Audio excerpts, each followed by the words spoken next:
창세기 2장 8절부터 17절까지의 말씀이 되겠습니다. 구약성경 창세기 2장 8절부터 17절까지의 말씀을 대독하시겠습니다. 여호와 하나님이 동방의 에덴에 동산을 창설하시고 그 지으신 사람을 거기 두시니라. 여호와 하나님이 그 땅에서 보기에 아름답고 먹기에 좋은 나무가 나게 하시니 동산 가운데에는 생명나무와 선악을 알게 하는 나무도 있더라. 강이 에덴에서 흘러나와 동산을 적시고 거기서부터 갈라져 네 근원이 되었으니 첫째의 이름은 비손이라. 금이 있는 하윌라 온 땅을 둘렀으며 그 땅의 금은 순금이요 그곳에는 베들레헴과 호마노도 있으며 둘째 강의 이름은 기혼이라. 구스 온 땅을 둘렀고 셋째 강의 이름은 hit데겔이라. 아수르 동쪽으로 흘렀으며 넷째 강은 유브라데더라. 여호와 하나님이 그 사람을 이끌어 에덴 동산에 두어 그것을 경작하며 지키게 하시고 여호와 하나님이 그 사람에게 명하여 이르시되 동산 각종 나무의 열매는 내가 임의로 먹되 선악을 알게 하는 나무의 열매는 먹지 말라. 내가 먹는 날에는 반드시 죽으리라 하시니라. 아멘. 우리 앞뒤 좌우로 한번 인사하겠습니다. 오늘 예배 잘 오셨습니다. 은혜 많이 받으시기 바랍니다. 예배 잘 오셨습니다. 은혜 많이 받으시기 바랍니다.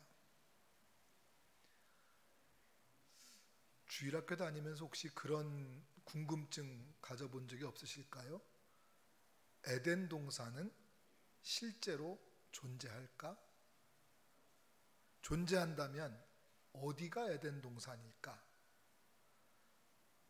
많은 사람들이 지금까지 에덴 동산의 위치를 찾으려고 온갖 노력을 했지만 여지껏 아무도 찾지 못했습니다. 찾지 못한 이유가 있습니다.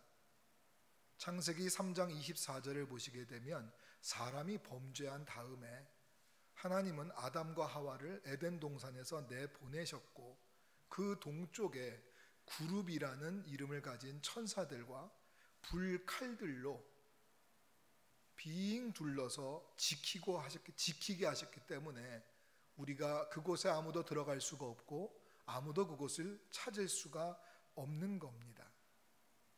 하지만 못 찾는다고 해서 없는 게 아닙니다. 오늘 읽으신 본문 말씀 10절부터 14절을 보시게 되면 에덴 동산에는 비손, 기혼, hit데겔, 유브라데 이렇게 네 개의 강줄기가 있다고 명확하게 써 있고 이 네 개의 강들은 하윌라, 구스, 아수르 동쪽에 걸쳐서 흐르고 있다고 명확하게 기록되어 있습니다. 이처럼 강들의 이름과 강들이 지나는 지명이 정확하게 기록되어 있다는 것은 이것은 에덴 동산이 가상의 세계가 아니라 이 지구상에 분명하게 존재한다는 또 다른 증거입니다. 이것은 옛날 옛적에 호랑이 담배 피던 시절에 머나먼 저 동쪽 나라 어딘가에서 이런 식으로 시작하는 동화 이야기가 아니라는 겁니다. 가상의 세계가 아니라 실제로 하나님께서 만드신 에덴 동산이 지구상에 존재하고 있다는 이야기죠. 에덴 동산에 하나님께서 사람을 살게 만드신 다음에 한 가지의 경고를 해주십니다.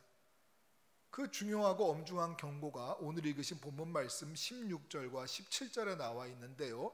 16절과 17절 말씀을 같이 읽어볼까요? 여호와 하나님이 그 사람에게 명하여 이르시되 동산 각종 나무의 열매는 네가 임의로 먹되 선악을 알게 하는 나무의 열매는 먹지 말라. 네가 먹는 날에는 반드시 죽으리라 하시니라. 아멘. 하나님이 명백하게 경고하셨습니다. 이 동산에 있는 모든 나무의 열매 마음대로 먹어라. 먹고 싶을 때 먹고 먹고 싶은 만큼 먹어라. 그러나 단 한 가지, 동산 중앙에 있는 저 선악을 알게 하는 저 나무의 열매, 소위 선악과라고 불리우는 저 나무의 열매는 먹지 말아라. 그것을 먹으면 반드시 죽는다라고 하나님이 경고해 놓으셨습니다. 우리는 이 일의 전말을 다 잘 알고 있습니다. 창세기 3장을 보면 결국 사람들은 하나님이 경고하셨음에도 불구하고 선악을 알게 하는 그 나무의 열매를 먹습니다. 그것을 먹으면 죽는다고 하나님이 말씀을 하셨음에도 불구하고 몰라서 실수로 먹은 게 아닙니다. 고의적으로 알면서도 먹습니다. 하나님의 말씀을 어긴 죄, 하나님의 법을 어긴 죄, 그 죄의 결과로 죽음이 사람에게 들어왔습니다. 이제 죽게 된 겁니다. 이제 죽게 되었다는 이 말은 다른 말로 원래 사람은, 이 전까지 사람은 죽지 않는 존재로 만들어졌다는 말씀입니다. 왜요? 우리가 누구를 닮게 만들어졌습니까? 하나님의 형상과 하나님의 모양을 따라 만들어진 존재는 죄를 짓기 전까지는 죽지 않는 존재로 만들어진 겁니다. 그런데 이제 죄를 지었고 하나님이 명해놓으신 그 법칙에 따라서 그 죄의 결과, 죄의 대가, 그 죄를 지은 죄의 값으로 먹으면 반드시 죽는다고 하셨다는 사실을 알면서도 먹었기 때문에 이제 죽음이 들어오고 이제 죽게 되었습니다. 범죄함으로 죽는 존재로 전락해버린 거죠. 그리고 에덴 동산에서 사람들은 쫓겨났습니다. 우린 여기서 이런 좀 유치한 질문을 할 수 있습니다. 저는 어릴 때부터 주일학교를 다니면서 주일학교를 열심히 다녔나 봐요. 늘 궁금했습니다. 대체 하나님께서는 왜 선악을 알게 하는 나무를 동산 중앙에 왜 만들어 놓으셨지? 아니 왜 선악과를 먹으면 죽는다고 하셨을까? 그 나무 열매가 무슨 독사과 같은 무슨 독이 든 열매인가? 독버섯 같은 건가? 왜 그러셨지?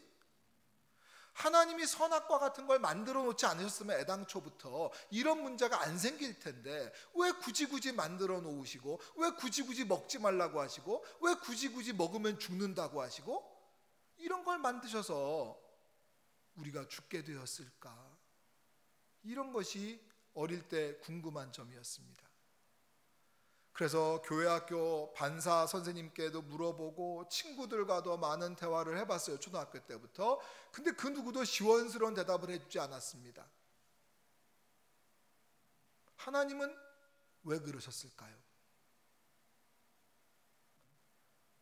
우리가 창세기의 1장 26절과 27절을 통해서 지난주의 말씀을 통해서 우리는 하나님의 형상과 하나님의 모양을 따라 만들어진 존재라는 사실을 알게 되었습니다. 하나님을 닮은 존재로 창조되었다는 말씀은 하나님처럼 만들어졌다는 얘기인데 하나님의 속성을 우리에게 물려주셨다는 얘기인데 그 중에 중요한 것이 뭐냐 하면 하나님이 가지고 계신 중요한 거, 하나님의 완전한 자유의지. 그 완전한 자유의지를 하나님을 닮은 우리에게, 하나님을 닮은 것처럼 우리에게 주신 겁니다. 하나님은 우리에게 완전한 자유의지를 주셔서 우리가 죄냐, 선이냐, 순종이냐, 불순종이냐, 하나님의 백성이 될 것이냐 마귀의 백성이 될 것이냐를 스스로 선택할 수 있는 완전한 자유의지를 주셨고 그 선택을 우리에게 맡기신 겁니다. 하나님처럼 하나님을 닮게 하나님이 가지신 완전한 자유의지를 우리에게 주심으로 그만큼 우리를 사랑하시고 그만큼 우리를 존귀하게 여기시고 우리를 왕같은 제사장으로 만들어 주신 겁니다.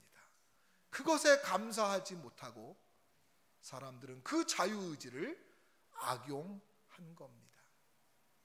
저는 하나님이 나 같은 이런 아무것도 없는 이런 사람을 하나님의 형상과 하나님의 모양으로 만드셨다는 사실에 대해서 생각하면 생각할수록 감사밖에는 나올 말이 없습니다. 내가 원숭이의 후손이 아니라 사람의 후손이라는 사실, 내가 마귀의 자녀가 아니라 하나님의 형상과 모양을 닮은 하나님의 자녀로서 하나님이 나에게 무엇을 하든지 완전한 자유를, 그 자유의지를 나에게 주신 완전한 자유인으로 나를 살게 하셨구나. 그것을 저는 하나님께 감사할 수밖에 없습니다. 하나님이 나를 프로그램하셔서 여기까지는 할 수 있고 요건 할 수 없고 요것만 하게 만든 프로그램된 로봇이 아니라, 프로그램된 소프트웨어가 아니라, 컴퓨터가 아니라 완전한 자유의지를 주시고 하나님처럼 살게 하신 것에 대하여 감사하지 않을 수가 없습니다. 제가 가지고 있는 이 감사, 제가 가지고 있는 이 은혜가 여러분들께도 함께 있어서 여러분들도 왕같은 제사장으로 나를 만드신 그 하나님을 찬양하고 그 하나님께 감사하는 삶을 사시기를 바랍니다. 우리를 이렇게 존귀한 존재로 만들어 주셨음에도 불구하고 감사하기는커녕 대체 왜 하나님은 그런 선악과 같은 걸 만들어 가지고 말이지, 왜 우리를 죄짓게 만들었느냐고, 그런 거 뭐하러 만드셨냐고 하나님께 책임을 돌리는 것은 비겁한 핑계요 변명에 지나지 않습니다. 근데 우리는 그러고 살고 있습니다. 창세기 3장을 보시게 되면, 물론 제가 이 다음 순서가 창세기 3장을 또 강해하겠지만 3장을 보면 남자가 하나님께 이렇게 변명을 합니다. 너 내가 먹지 말라고 한 선악과를 왜 먹었느냐? 그거요, 저는 먹지 않으려고 했죠. 저는 안 먹으려고 했어요. 저는 그런 거 관심 없어요. 난 하나님 말씀 듣는데 관심이 있어요. 나 하나님 말씀 어길 마음이 없었어요. 근데 말이죠, 저 여인이 말이에요, 하나님이 만들어주신 저 여자가 나를 꼬셨어요. 하나님 저 여자 왜 만드셨어요? 나 혼자 잘 살 수 있는데 하나님이 저 여자를 만들어 놓는 바람에 저 여자가 나를 꼬셔서 어쩔 수 없이 먹었네요. 하나님이 여인에게 물어보셨습니다. 너는 왜 선악과를 먹었느냐? 저요? 안 먹으려고 그랬죠. 저도 하나님 말씀 지키는 게 좋아요. 근데 말이죠, 저 뱀이 나를 꼬였어요. 근데 그 뱀은 누가 만든 거예요? 하나님이 만드셨잖아요. 사람들이 다 죄를 지어놓고 자기 죄를 인정하고 회개하려 하지 아니하고 끝없이 자기를 변명하고 자기 합리화를 하고 남의 핑계를 대느라고 정신이 없는데, 남 핑계를 대는 수준이 아니라 하나님에게 그 책임을 돌리고 있어요. 하나님이 왜 만들어서 나를 죄짓게 만드셨어요? 하나님이 안 만드셨으면 나는 죄 안 지었을걸요? 나 죄 안 짓게 만들어 놓으셨으면 되는데 왜 나를 죄 짓는 존재로 만드셨어요? 내 책임 아니에요. 내가 언제 자유의지 달라고 그랬어요? 이렇게 묻는 꼴이 우습지 않습니까? 근데 그 모습이 너무 우리의 모습 같아서 마음이 아픕니다. 하나님이 우리를 너무너무 사랑하셔서 우리를 적당히 만드신 게 아니라 너무너무 존귀하게 만드셔서 하나님 같은, 왕 같은 제사장으로 우리를 만들어 주셨건만, 그래서 하나님을 닮은 그 귀중한 완전한 자유의지를 우리에게 주셨는데 우린 그것을 죄 짓는 데 쓴 겁니다. 여러분은 어떠십니까? 여러분에게 주어진 자유를 여러분은 어떻게 쓰고 계십니까? 그 자유의지를 선용하고 계십니까? 아니면 그 자유의지를 악용하고 계신가요? 핑계하지 마시고 변명하지 마시고 죄라는 것을 깨닫는 순간 회개하시고 통회하고 주님 앞에 인정하고 용서받아서 주님 앞에 고백하고 참회하고 용서받는 여러분들 되기를 바랍니다.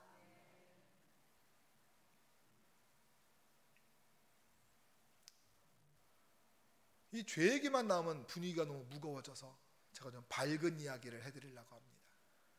제가 살던 말레이시아라는 나라의 맨 끝단에 내려가 보시면 싱가포르라는 작은 도시국가가 나옵니다. 이 싱가포르에는 사람들이 흔히 싱가포르를 뭐라고 부르냐 하면 파인 컨트리라고 불러요. 정말 말 그대로 아주 파인한 나라입니다. 아주 좋은 나라입니다. 가보면요, 얼마나 부유하게 사는지 모르고 얼마나 깨끗한지 몰라요. 정리정돈, 이 도시 전체가 이렇게 깨끗할 수 있나? 이렇게 정돈될 수 있나? 놀라울 정도입니다. 제가 보테니컬 가든에 가봤을 때 처음 그 92년 6월 초에 가봤을 때 내가 그때 받은 인상을 잊지를 못해요. 무슨 정원이 말이죠, 컴퓨터로 닦아놓은 것처럼 나무 한 그루, 이 나무 가지 하나하나가 흐트러진 게 요만큼도 없게 각을 탁탁탁 잡아가지고 얼마나 조경이 멋있는지 그냥 와 감탄밖에 안 나오는, 특히 우리 여성분들이 많이 좋아하는 쇼핑의 천국으로 알려져 있는, 여성만 좋아하진 않아요. 이건 편견이죠, 그렇죠? 남자인 저도 좋아해요. 쇼핑을 천국 같은 이 싱가포르, 그래서 사람들은 너무 아름다운 나라, 파인 컨트리라고 합니다. 근데 또 다른 이 파인 컨트리라는 말은 또 다른 별명이 숨어 있어요. 이 파인은 좋다는 의미에서의 파인이기도 하지만 파인의 또 다른 뜻은 벌금이란 뜻이 있거든요. 그 나라는 벌금 공화국이라고 불리울 정도로 이 벌금 제도가 어마어마합니다. 여러분 여행 가실 때에 싱가포르의 벌금 제도를 잘 알고 가셔야지, 잘 모르고 갔다가는 큰 돈을 물어주고 오실 수가 있어요. 예를 들면 우리가 이해하기 되게 어려운 벌금이 많습니다. 예를 들면 그런 거죠. 그 나라는 껌을 반입하거나 판매하게 되면 $1,000의 벌금을 물어야 됩니다. 다들 부유하셔가지고 뭐 $1,000쯤이야 뭐 껌값이지 생각하시는 것 같은데 100만 원 돈을 물어줘야 돼요. 껌을 씹었다는 이유, 껌을 들고 다닌다, 잘못해서 판매하다 걸리면 말이죠. 이해가 안 가죠. 껌이 뭐라고. 근데 그게 그 나라 법이에요. 이해는 안 가지만 말이죠. 그뿐이 아닙니다. 자기 집안에서 샤워를 하고 나오거나 해서 편안한 옷차림이 아니라 만약에 샤워를 하고 나오고 어쩌다 보니까 자기 집 안에서니까 옷을 벗고 있다. 근데 우연치 않게 창문 밖에서 누가 집 안에서 옷을 벗은 모습을 봤다. 바로 신고하면 자기 집인데도 불구하고 옷을 벗고 있는 게 남에게 보여졌다는 이유 때문에 벌금을 물게 돼 있어요. 비둘기가 불쌍해서 비둘기 모이를 줘다 걸리면 40만 원의 벌금이고요. 더 놀라운 건 공중 화장실에서 나올 때 물을 안 내리고 내려오면 벌금을 냅니다. 그걸 어떻게 하냐고요? 알던걸요? 제가 걸려봐서 알아요. 제가 뭐 그런 법이 있는 줄 어떻게 알았어요? 제가 또 물 안 내리고 내려오는 그런 몰지각한 사람은 아닌데, 제가 이제 그 공항에 가기 전에 쇼핑센터에 들러서 처음으로 이제 싱가포르에 가본 거기 때문에 선물을 좀 사서 한국으로 부모님께 좀 보내드리고 싶어서 쇼핑몰에 갔습니다. 싱가포르에 가서 이제 이것저것 비싼 건 못 사고 저렴한 걸로 두루두루 양손에 들고, 그리고 이제 공항으로 이제 출발해야 되는데 이제 마지막으로 화장실에 갔다가 공항을 가야겠다 싶어서 쇼핑몰에서 화장실에 들어갔다가 변명이죠. 비겁한 변명이죠. 근데 어쨌거나 두 손을 들고 어쩌고 막 시간은 없고 막 뛰어나오다 깜빡했어요. 제가 몰랐어요. 내가 물을 안 내렸다는 걸 의식을 못했어요. 막 나오는데 갑자기 화장실 바깥에서 관리인이 뛰어들어오더니 너 물 안 내렸어? 딱 저한테 지적하는 거예요. 그때는 일단 경황이 없었어요. 그래서 미안 내가 안 내렸어, 미안 그러고 들어가서 누르고 나왔는데 나오다 갑자기 소름이 쫙 끼치는 거예요. 어떻게 알았지? CCTV가 달려있나 화장실에? 카메라가 있나? 내가 물을 안 내린 걸 어떻게 알았지? 밖에서 뛰어들어왔거든요. 와, 희한하더라고요. 걸리더라고요. 다행히 벌금은 안 냈어요. 지적받자마자 내렸으니까. 그 희한하잖아요. 이해가 안 가잖아요. 그게 뭐라고 벌금까지 내려야 될 문제야? 근데 그게 그 나라의 법이에요. 로마에 가면 로마법을 따르라는 말이 왜 있을까요? 이건 내가 이해하고 안 하고의 문제가 아니란 말이죠. 이거는 우리가 지켜야 할 문제인 거지 이해해야 할 문제가 아니지 않습니까? 이해가 안 돼요. 안 지키겠어. 난 이런 거 납득이 안 되니까 안 할래. 자유입니다. 마음대로 하세요. 그러나 마음대로 안 지켰을 때에 범칙금을 내거나 심지어 징역을 사는 것도 여러분의 자유로운 선택인 거죠. 이것은 이해의 문제가 아닙니다. 지켜야 하는 문제인 겁니다.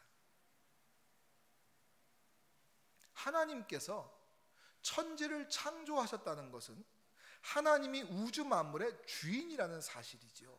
그러므로 이 세상을 만드신 하나님께서 이 세상을 운영하기 위한 법칙을 하나님이 세우셨어요. 그 법칙이 뭐냐? 하나님이 만든 세상에서 하나님이 만든 법칙 중에 하나가 뭐냐 하면 오늘 읽었던 그 말씀, 선악과를, 그 생명을 알게 하는, 선악을 알게 하는 나무의 열매를 먹으면 죽는다. 그게 하나님의 규칙이었어요. 그것을 내가 이해하거나 말거나 그거를 내가 받아들일 수 있거나 아니나 그게 중요한 게 아니죠. 법칙이 세워졌으니까 우리는 그 법을 지키면 되는 거예요. 얼마나 간단한 문제입니까? 뭐가 복잡하고 뭐가 어려워요? 이게 법이다. 먹으면 죽는다. 안 먹으면 산다. 이렇게 단순한 문제를 이해가 안 간다고 해서 먹었다면 그 먹은 것에 대한 규칙이 정해져 있으니까 그 규칙대로 하면 되는 거잖아요.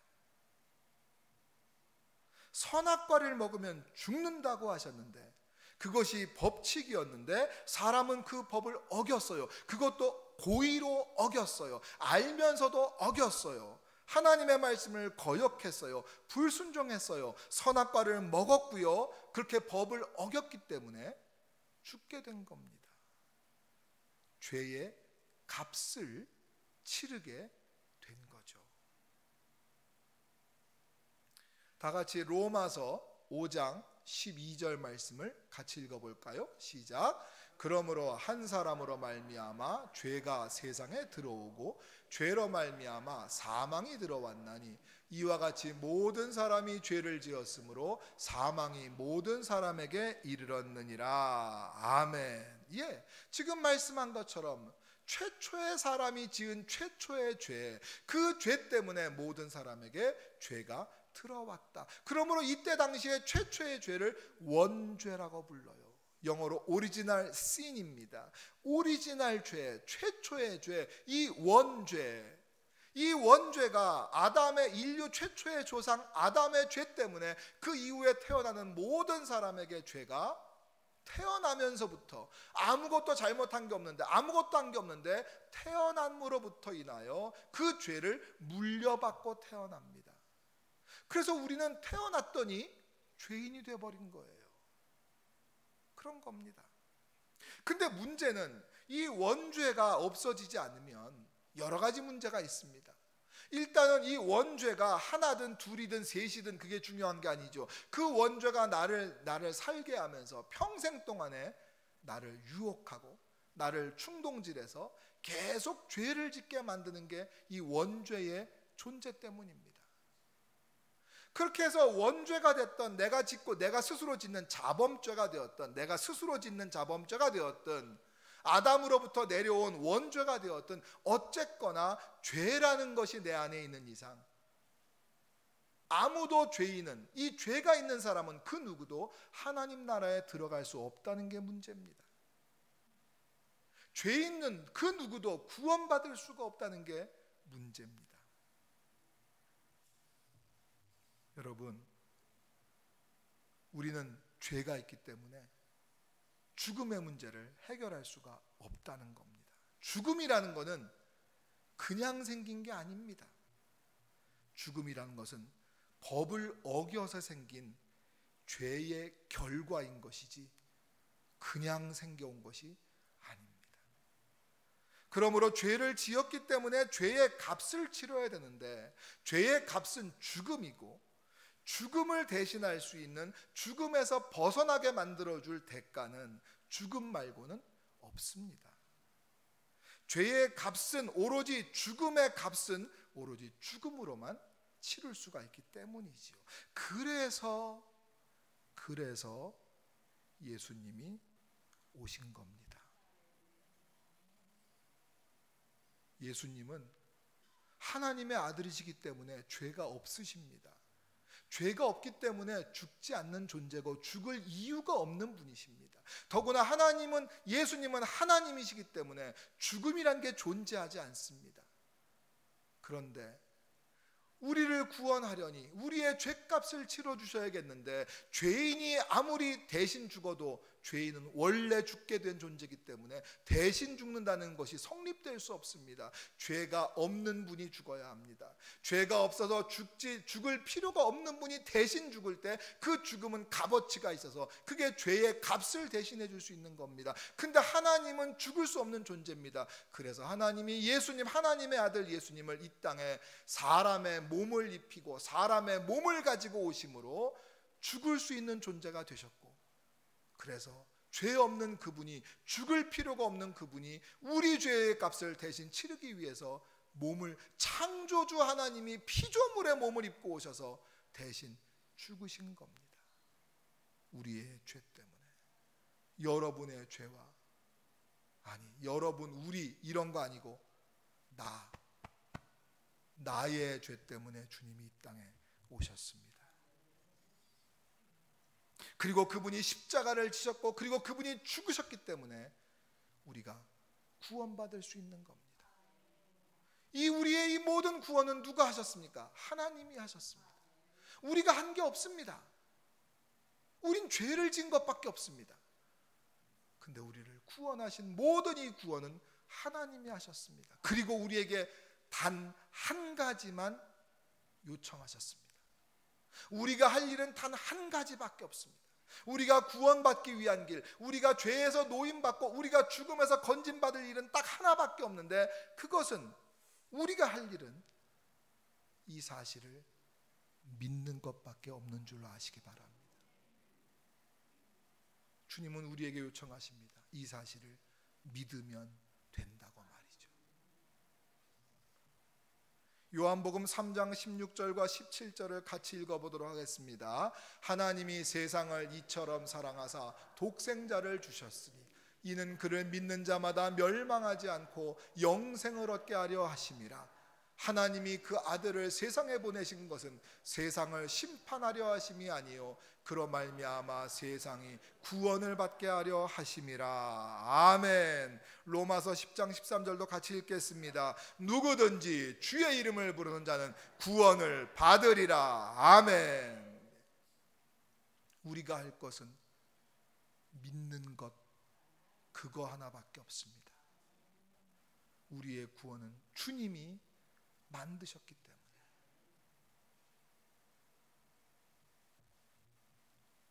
더 놀라운 것은 왜 예수님이 죽어도 하필이면 나무에 달려 돌아가셨는가?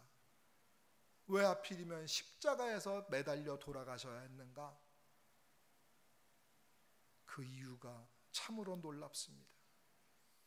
주님은 우리가 죄로 인해서 당한 모든 죽음과 모든 저주와 모든 고통과 아픔을 저주의 상징인 그 나무에, 그 십자가에 다 매달아서 주님이 떠안고 우리가 받을 저주, 우리가 받을 고통, 우리가 당해야 될 죽음까지도 주님께서는 십자가에 매달아 주님이 떠안고 가셨습니다. 이사야서 53장 5절과 6절 말씀을 같이 읽어보겠습니다. 그가 찔림은 우리의 허물 때문이요 그가 상함은 우리의 죄악 때문이라. 그가 징계를 받음으로 우리는 평화를 누리고 그가 채찍에 맞음으로 우리는 나음을 받았도다. 우리는 다 양 같아서 그릇 행하여 각기 제 길로 갔거늘 여호와께서는 우리 모두의 죄악을 그에게 담당시키셨도다. 아멘. 우리의 죄 때문에 우리의 모든, 우리에게 온 우리의 저주, 우리에게 온 죽음, 모든 고통과 아픔을 다 저주의 상징 십자가 나무에다 매달아 버리시고 그 모든 저주를 주님이 떠안고 죽으셨습니다. 우리가 할 일은 그를 믿는 것뿐입니다. 오직 믿음으로만 구원받는 줄 믿습니다. 여러분의 모든 고통과 저주를 주님이 십자가에 가져가셨습니다. 그래서 우리가 그 십자가를 가지고 하나님 앞에 기도하고 나아가는 겁니다. 그 십자가의 은혜를, 그 십자가의 은총을 힘입어 우리가 우리의 질병을 위해서 기도하고 우리의 환난을 위해서 기도하고 아플 때 힘들 때 우리가 하나님 앞에 기도하는 겁니다. 여러분이 내게 온 모든 저주와 모든 고통을 주님이 십자가에 다 가져가신 사실을 믿고 기도하신다면 주님께서는 여러분의 그 삶의 모든 아픔과 저주와 죽음으로부터 해방시키실 것입니다. 그래서 그 십자가의 은혜에 감사하고 그 십자가의 은혜를 믿으면서 기도하는 겁니다.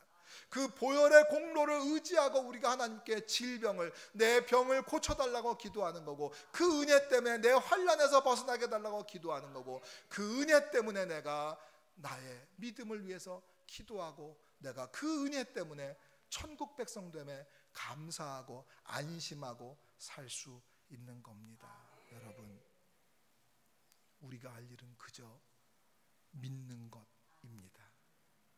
예수님이 내 죄를 위해서 나의 죄를 대신 지시고 내가 받을 저주와 죽음을 대신해서 예수님이 대신 죽었다는 사실을 기억하시고 그것을 깨닫고 그것을 믿고 그것을 예수님께 감사하는 삶을 사시기를 바랍니다. 그 감사와 그 감격으로 그 은혜를 누리며 사는 사순절이 되시기를 바라고, 그것을, 그 은혜를, 감사를 누리고 살 수 있는 다가오는 종료주일과 고난주간이 되시기를 바랍니다. 주님의 은혜가 함께하는 부활절까지의 모든 여정이 되시기를, 결국 그 죽음이, 그 십자가가 부활로 다시 사는 것으로 여러분 삶에 나타나는 그런 역사가 있기를 축원해 드립니다. 아멘. 우리 시간 들은 말씀 기억하면서 한번 같이 기도합니다.